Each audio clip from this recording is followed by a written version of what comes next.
Hello दोस्तों। Finally Bihar board ने अपना ऑफिशियल मॉडल सेट जारी कर दिया गया है। तो आज मैं इस वीडियो में बात करने वाला हूं क्लास 12th फिजिक्स के मॉडल सेट के सॉल्यूशन के बारे में। जी हाँ फ्रेंड्स, पिछले कई वर्षों से ऐसा देखा जा रहा है कि बिहार बोर्ड अपने मॉडल सेट से 50% क्वेश्चंस को, जैसे ये क्वेश्चंस इस मॉडल सेट में लिखा होता है वैसे क्या वैसा ही पूछ दिया जाता है। तो अगर आप अच्छा मार्क्स स्कोर करना चाहते हैं अपने बोर्ड के एग्ज़ाम में तो आपको मॉडल सेट को ज़रूर प्रिपेयर करके जाना चाहिए। तो फ्रेंड्स, आज के इस वीडियो में मैं आप लोगों को इसका पूरा कंप्लीट सॉल्यूशन बताने वाला हूं, तो वीडियो के अंत तक जरूर बने रहे विथ फुल एक्सप्लेनेशन। तो देख सकते हैं फ्रेंड्स, यहाँ पर आपको पूरा ये बताया जा रहा है किस किस तरह से यहाँ पर क्वेश्चन, टोटल प्रश्नों की संख्या ये बताया जा रहा है। तो ये कॉमन चीज़ है, ये आप लोग सिंपली जानते ही हैं। यहाँ आपको देखना यह है कि इस बार बहुत ज़्यादा मतलब चेंजेस बिहार बोर्ड ने किया है कि यहाँ 70 ऑब्जेक्टिव में से आपको 35 ही सॉल्व करने हैं। देख सकते हैं यहाँ पर। तो चलिए मैं उसको देखता हूँ, उसको वैसे तो आप लोग जानते ही हैं। तो पहले सवाल की तरफ अगर हम लोग आते हैं, इसको फुल एक्सप्लेनेशन हम लोग समझने का प्रयास करते हैं। यहाँ पर सवाल जो दिया गया है, आवेशित समतल चालक के नज़दीक विद्युत क्षेत्र तीव्रता, यानी आपसे ये पूछ रहा है कि आवेशित समतल चालक के नज़दीक जो विद्युत क्षेत्र तीव्रता जो होगा उसका वैल्यू कितना होगा। तो फ्रेंड्स, ये सिंपली आपके फॉर्मूला पर आधारित प्रश्न है। अगर आपने इसको पढ़ा होगा तो आपको ज़रूर मालूम होगा कि ई बराबर होता है, यानी विद्युत क्षेत्र तीव्रता बराबर होता है सिग्मा बटा के 2 एप्सिलॉन नॉट। ये किसके लिए होता है? आवेशित समतल चालक के लिए। अगर आपको इसी तरीके से सवाल घुमा दे कि चालक के किसी एक सिरे पर विद्युत क्षेत्र तीव्रता, तो यहाँ आपका जो बटा में 2 है वो हट जाएगा, सिंपली सिग्मा बटा के एप्सिलॉन नॉट हो जाएगा। तो फ्रेंड्स, यहाँ पर आपका पहले नंबर क्वेश्चन का आंसर हो जाएगा option number 2। Option number 2 your right answer. अगले क्वेश्चन की तरफ चलते हैं फ्रेंड्स। तो यहाँ पर आप देख सकते हैं विद्युत क्षेत्र ई और विद्युत विभव भी के बीच निम्नलिखित में कौन सा संबंध सही है। यानी ये भी आपको सिंपली फॉर्मूला पर आधारित ही प्रश्न है। तो यहाँ पर आप देख सकते हैं, ये जो आपका, अगर आपने इसको पढ़ा होगा विद्युत क्षेत्र और विद्युत विभव वाले चैप्टर को, तो आपको मालूम होगा कि ये सिंपली आपके फॉर्मूला पर बेस्ड ये क्वेश्चन है और ये डिपेंड करता है आपके वेलोसिटी और उसके में जो जो रेडियस दिया गया उस पर डिपेंड करता है। तो यहाँ पर दोनों का जो है सो आपका इसका जो आंसर हो जाएगा ऑप्शन नंबर ए, यानी इक्वल टू माइनस डी भी बटा के डी आर, यानी option number A your right answer. अगला सवाल है आपका फ्रेंड्स, 9 किलोमीटर त्रिज्या वाले गोलीय चालक की विद्युत धारिता होती है। तो ये आपका नोमेरिकल बेस्ड क्वेश्चन है। तो इसको बनाने के लिए आपको सबसे पहले ध्यान ये रखना होगा कि ये आपके धारिता वाले पर सवाल पूछा जा रहा है और यहाँ धारिता किसकी निकालनी है? गोलीय चालक की। तो गोलीय चालक की धारिता का एक फॉर्मूला होता है जो मैं आप लोगों को बता दे रहा हूँ, 4 पाई एप्सिलॉन नॉट आर, ये इसका फॉर्मूला है। तो इस फॉर्मूला पर आप लोगों को क्या करना है? इस फॉर्मूला पर आप लोगों को इस फॉर्मूला पर आपको इसको वैल्यू को पुट कर देना है। तो यहाँ पर 4 पे एप्सिलॉन नॉट का वैल्यू हो जाता है 1/9 इंटू 10⁻⁹। ठीक है फ्रेंड्स। उसके बाद यहाँ पर जो है तो आपका आर का जो वैल्यू है वो 9 किलोमीटर में दिया गया है। तो अब 9 किलोमीटर को आप सबसे पहले मीटर में चेंज करेंगे तो ये 9000 मीटर हो जाएगा। और इसके बाद जो है सो इसका आंसर आप लोगों को माइक्रो फैराड में लाना है। तो फिर आपको जो है सो 10⁶ से आप लोगों को डिवाइड करना होगा। तो इसका करा करके इसका सॉल्यूशन जो होगा आपका 1 माइक्रो फैराड, यानी ऑप्शन नंबर ए इसका सही हो जाता है।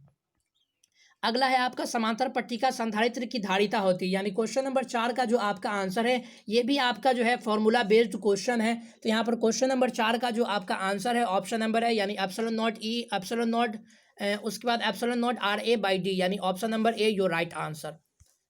अगर फ्रेंड्स आप लोगों को किसी भी क्वेश्चन में अगर डाउट है तो हमारे कमेंट बॉक्स में ज़रूर लिखें, या अगर आपको लगता है कि कोई क्वेश्चन का आंसर अगर मैं आप लोगों को आंसर बताने में डाउट है तो उसको भी आप लोग लिख सकते हैं। अगला है आपका गैल्वेनोमीटर का प्रतिरोध जी और वोल्ट मीटर का प्रतिरोध भी के बीच निम्नलिखित में कौन संबंध सही है। यानी आपसे पूछा जा रहा है कि गैल्वेनोमीटर का जो प्रतिरोध होता है और वोल्ट मीटर का जो प्रतिरोध होता है उसमें क्या समानता है, क्या विभिन्नता है, ये आपसे सिंपली सवाल पूछा जा रहा है। तो ध्यान रखिएगा फ्रेंड्स, जब गैल्वेनोमीटर के श्रेणी क्रम में उच्च प्रतिरोध को जब जोड़ दिया जाता है श्रेणी क्रम में, तो जो है तो इससे वोल्ट मीटर का निर्माण होता है। अब यहाँ पर ध्यान ये रखना है कि गैल्वेनोमीटर में उच्च प्रतिरोध को श्रेणी क्रम में संयोजित कर दिया जाता है। तो जब भी यहाँ पर वोल्ट मीटर के प्रतिरोध का जो मान होगा सो आपके गैल्वेनोमीटर के प्रतिरोध के मान से ज़्यादा होगा। तो यहाँ पर आपका 5 नंबर का भी ऑप्शन नंबर ए सही हो जाएगा। अगले क्वेश्चन की तरफ अगर हम लोग बढ़े तो व्हीटस्टोन ब्रिज का व्यवहारिक ढांचा निम्नलिखित में कौन है। ये भी आपका बहुत आसान प्रश्न है। यहाँ पूछा जा रहा है आपको व्हीटस्टोन ब्रिज जो होता है वो आपका व्यवहारिक ढांचा यानी इसको व्यवहार में किस ढांचे के रूप में लाया जाता है। तो यहाँ पर आपका क्वेश्चन नंबर 6 का आपका आंसर हो जाएगा मीटर ब्रिज या मीटर सेतु भी जिसको बोला जाता है। अगला सवाल है आपका, एक तार का विशिष्ट प्रतिरोध निर्भर करता है। तो फ्रेंड्स यहाँ पर ध्यान रखें कि ये विशिष्ट प्रतिरोध होता क्या है कि इकाई लंबाई पर जो प्रतिरोध लगता है उसी को हम लोग क्या बोलते हैं, विशिष्ट प्रतिरोध बोलते हैं। तो विशिष्ट प्रतिरोध जो होता है आपका उसमें लंबाई तो लंबाई से तो डिपेंड करेगा नहीं, क्योंकि लंबाई उसका इकाई ही रहना है, एक यूनिट ही रहना है। ये आपके डिपेंड करता है तापमान और पदार्थ की प्रकृति पर। तो यहाँ पर तापमान ऑप्शन नहीं है, यहाँ पर पदार्थ की प्रकृति है। तो option number D your right answer. ध्यान ये रखिएगा, ये तापमान और पदार्थ की प्रकृति पर डिपेंड करता है।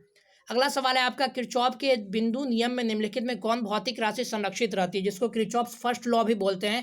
यानी किरचॉफ्स बिंदु नियम को किरचॉफ्स फर्स्ट लॉ भी बोलते हैं। ध्यान रखिएगा, आपसे ये भी सवाल पूछ दिया जाएगा सिंपली, किरचॉफ्स के फर्स्ट लॉ का दूसरा नाम क्या है, तो किरचॉफ का बिंदु नियम। तो इसमें फ्रेंड्स ध्यान ये रखिएगा कि एक बिंदु से बहुत सारे जगहों पर ऊर्जा जाती है और उसका परिणाम जो होता है वो इक्वल होता है, वो शून्य के बराबर होता है। तो इसमें संरक्षित रहता है आपका ऊर्जा, यानी option number A your right answer.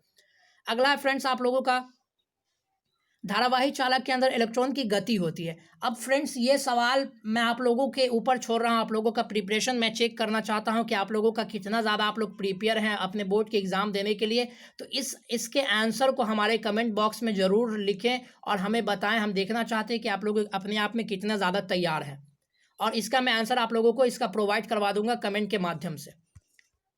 अगला है फ्रेंड्स आपका, विद्युत परिपथ की शक्ति होती है। तो फ्रेंड्स आपको यहाँ ध्यान रखना है कि विद्युत परिपथ की शक्ति निकालने के लिए बहुत सारे फॉर्मूले होते हैं, लेकिन इसमें जो आपका जितने भी फॉर्मूला दिया गया उसमें जो आपका करेक्ट जो फॉर्मूला है वो है ऑप्शन नंबर सी भी स्क्वायर बाई आर। यानी क्वेश्चन नंबर 10 का जो है आपका option number C your right answer.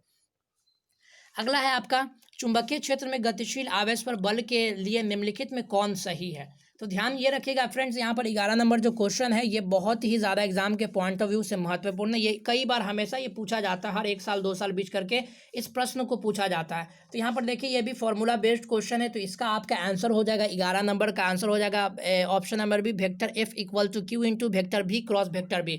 तो ये साइन थीटा में कन्वर्ट हो जाएगा क्यू भी बी साइन थीटा में ये कन्वर्ट हो जाएगा, यानी ऑप्शन नंबर बी ये जो है सो आपका राइट आंसर है।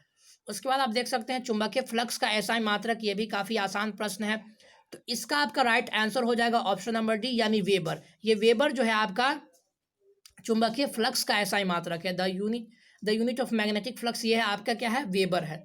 उसके बाद देख सकते हैं जिस परिपथ में सिर्फ प्रतिरोध होता है उसका शक्ति गुणांक क्या होता है। फ्रेंड्स आप लोगों को शक्ति गुणांक को प्रिपेयर कर लेना है, प्रतिरोध पर कर लेना है, उसके बाद कैपेसिटर पर कर लेना है, उसके बाद बहुत सारे जितने भी कंडीशंस हो सकते हैं शक्ति गुणांक को ज्ञात करने का, सभी को आप लोगों को प्रिपेयर कर लेना है, क्योंकि इससे हर साल 1 या 2 क्वेश्चन बनते ही हैं। तो फ्रेंड्स यहाँ पर देख लीजिएगा, ये भी फॉर्मूला पर आधारित प्रश्न है। जिस परिपथ में प्रतिरोध का मान जिसमें सिर्फ प्रतिरोध होता है तो उसके शक्ति गुणांक का वैल्यू कितना हो जाता है, उसके शक्ति गुणांक का वैल्यू हो जाता है आपका 0 हो जाता है। फ्रेंड्स उसके शक्ति गुणांक का वैल्यू क्या हो जाता है, 0, यानी ऑप्शन नंबर बी।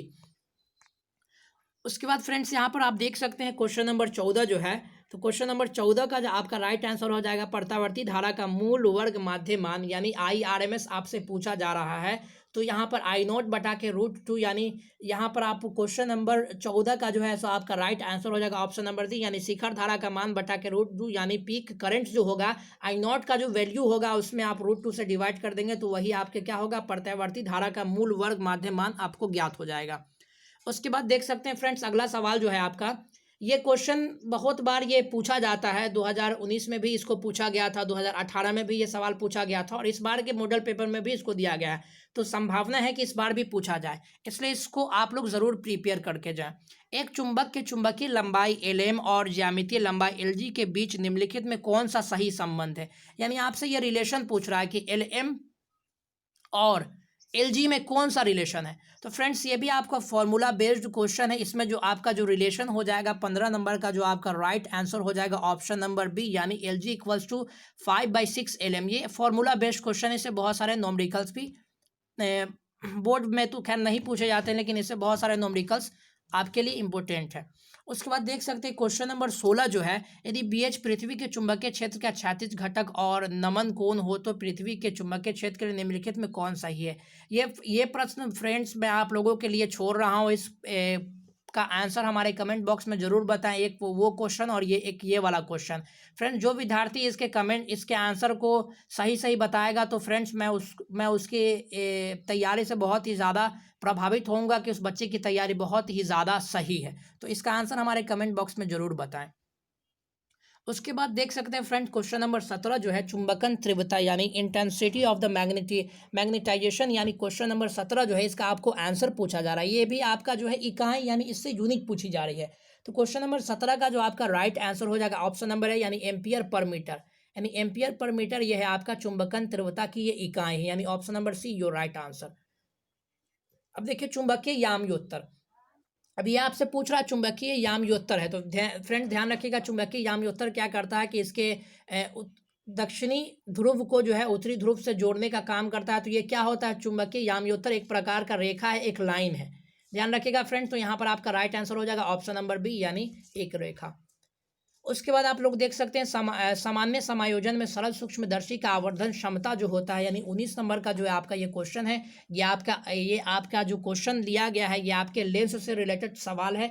तो ये फ्रेंड्स इसका जो आपका आवर्धन क्षमता कहने का मतलब है कि इसका कितना पावर है, ये कितना ज़्यादा जो है सो नॉर्मली इसको एडजस्ट किया जा सकता है। तो यहाँ पर देखिए 19 नंबर का जो आपका राइट आंसर हो जाएगा ऑप्शन नंबर है 1+D/F।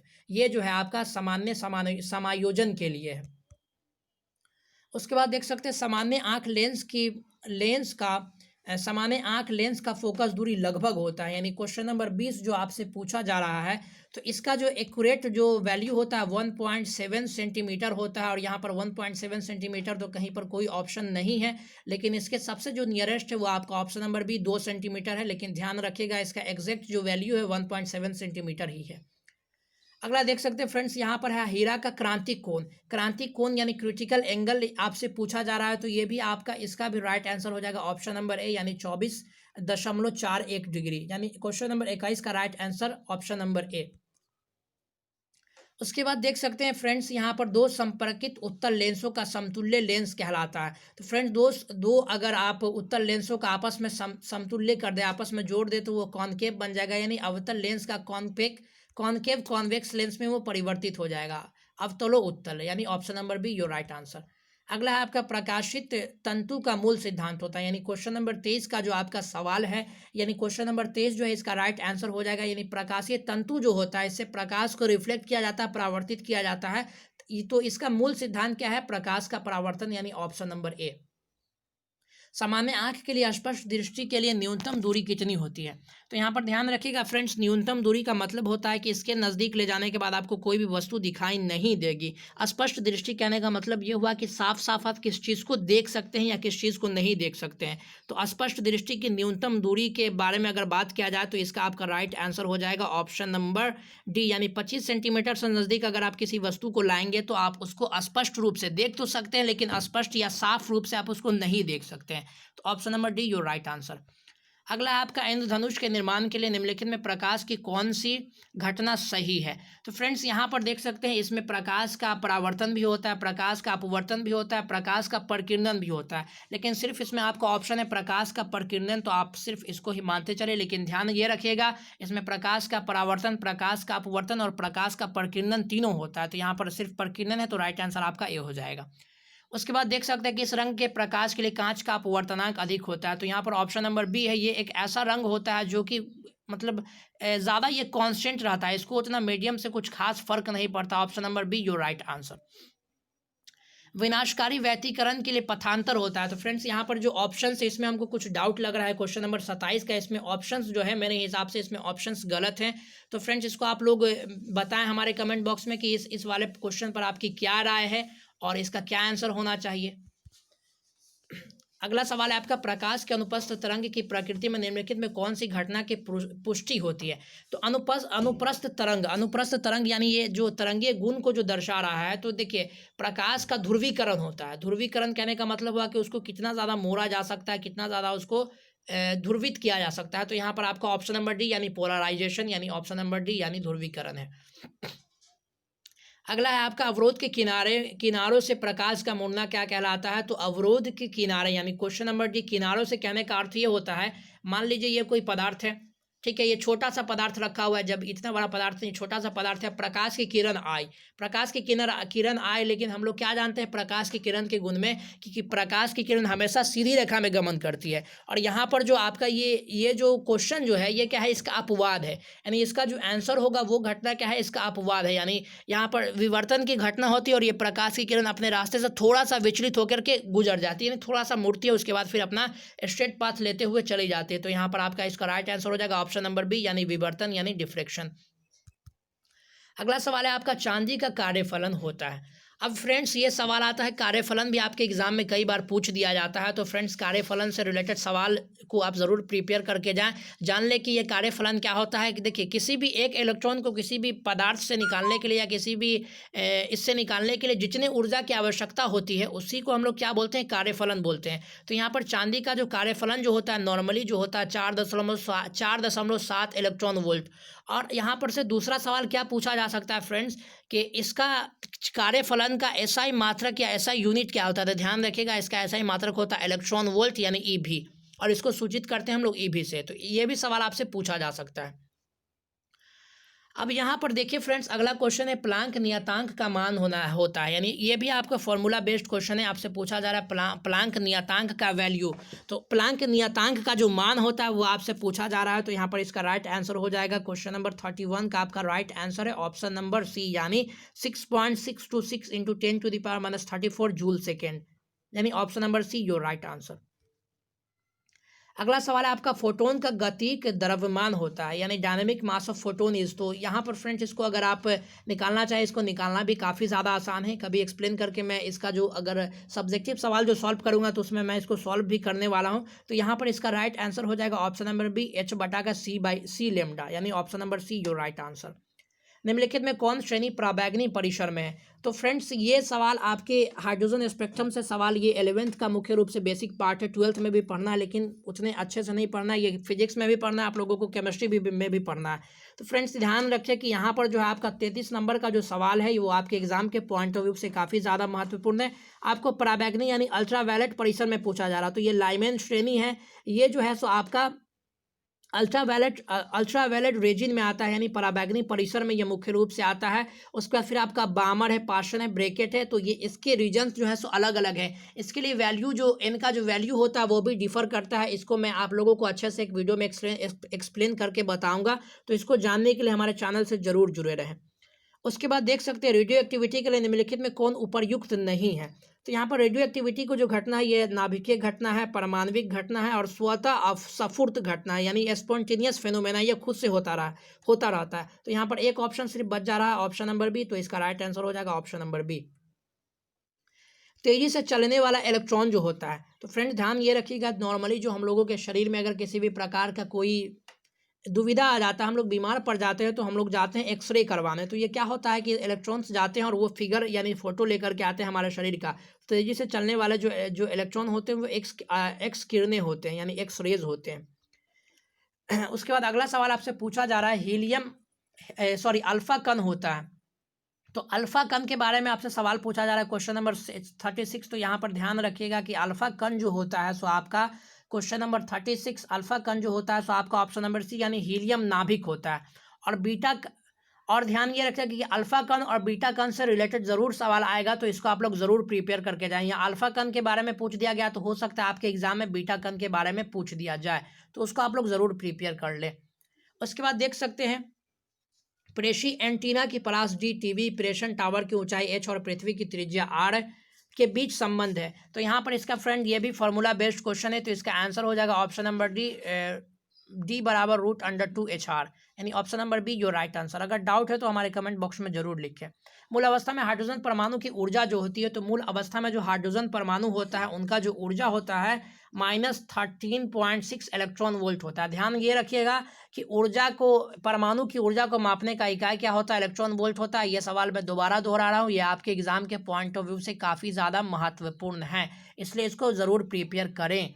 अगला सवाल है आपका, जब अपद्रव्य को नैज अर्धचालक में मादित किया जाता है तब अर्धचालक की चालकता।